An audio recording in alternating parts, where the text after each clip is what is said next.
أهلا وسهلا. طبعا كلنا أو أغلبنا عندنا ذكريات مع أيام الجامعة الجميلة والشقاوة الجميلة. فكان بيبقى في يوم في السنة الجامعات بتعمل يوم للمواهب والنشاطات، يعني أدبية وفنية وكوميدية ساخرة وكل حاجة. فكان اليوم ده كان يوم لطيف أوي. فأنا كنت في سنة تالتة، فالناس كلها عارفة إن أنا شاعر وبكتب أغاني وقصص قصيرة وبتاع. فدي كانت يعني إيه الموهبة بتاعتي وكل الناس عارفين. فأنا عملت أنا وزمايلي في السكشن مكيدة للحفل بقى السنوي الجديد اللي هيقام في سنة تالتة، يعني من سنين طويلة أوي، عشان يعني إيه ما تحسبوش معايا دلوقتي على المعاش. بحكي لكم ذكريات كده، ذكريات الشباب يعني. فالمهم، أنا بعشق سيد مكاوي ومزيكا السيد مكاوي، أسمعها من أي مكان أقول لك ده سيد مكاوي، مهما كان مين اللي بيغني ولا اللحن فين ولا ازاي. المهم زميلنا ده كان معاه عود بتاعه، وكان استلفنا عود من الكلية في مكان الموسيقى يعني. عندنا مسرح، طبعا كان عندنا مسرح كبير نقول عليه الأشعار وبتاع، ونمثل عليه مسرحيات غنائية ومسرحيات عادية كوميدية ومسرح عالمي وكده. المهم عشان ما انتهوش مني، عشان اعرف ارجع بيكوا تاني. المهم اتفقت معاه ان انا هلبس نظارة سودا. طبعا الدكاترة عارفاني طبعا ان انا مش كده، مش من ذوي الاحتياجات الخاصة، يعني مش فاقد البصر ولا حاجة. فالمهم قلنا هنطلع نعملها بقى، نقلبها درمغة يعني، يبقى عالم الكوميديا. المهم اتفقت معاه ان انا هحرك بس كاني بحرك الريشة على العود. والباشا طبعا هو يعني عواد خطير، فهو يعمل على العود في الميكروفون، في ميكروفون تاني على السماعات، وانا الميكروفون بتاعي على بقي، بس كأني بطلع مزيكا مع الغنى مع العود. المهم كل الناس حاضرة وقاعدين بقى مسخسخين، وانا واحد صاحبي ساحبني زي الجدي كده، وطالع على السلم بتاع الستيج، والناس بقى الأساتذة والدكاترة قاعدين على المنصة.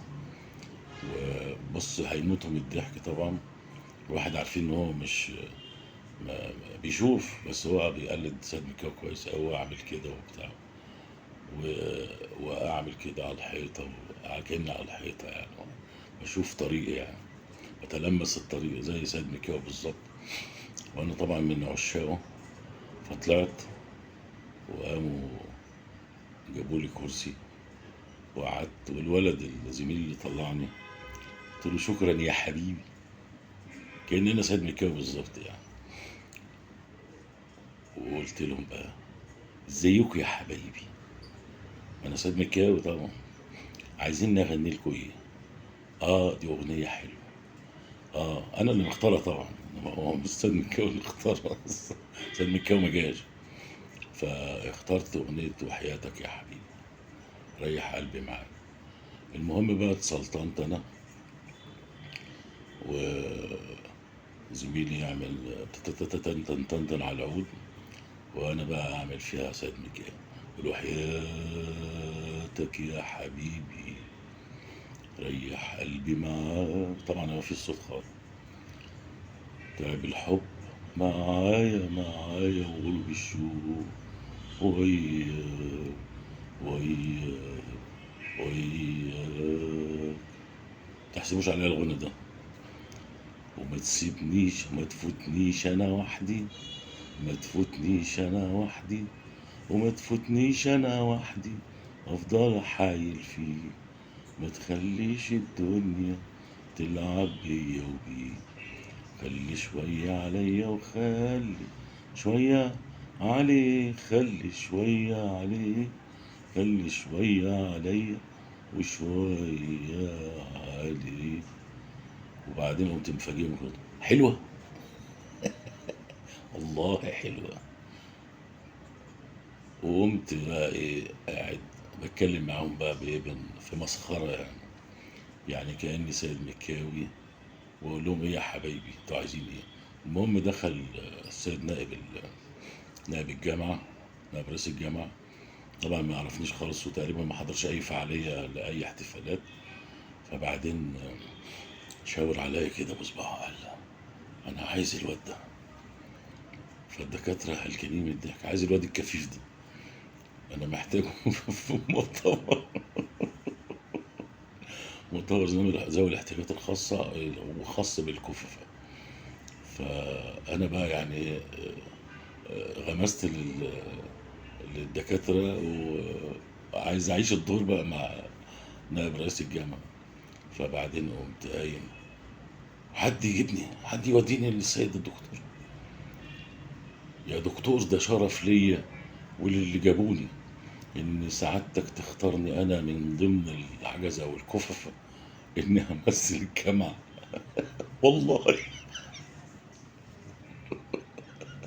وقمت قالع النضارة وكلمه.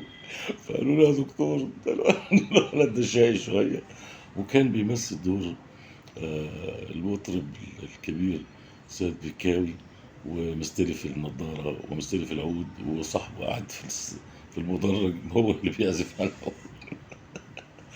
الراجل طبعا يعني وقع، اتكسف طبعا واتحرج، ووقع على نفسه يعني من كتر الضحك، وبقت مليطة. وخدنا كل درجات الشفوي في اليوم ده.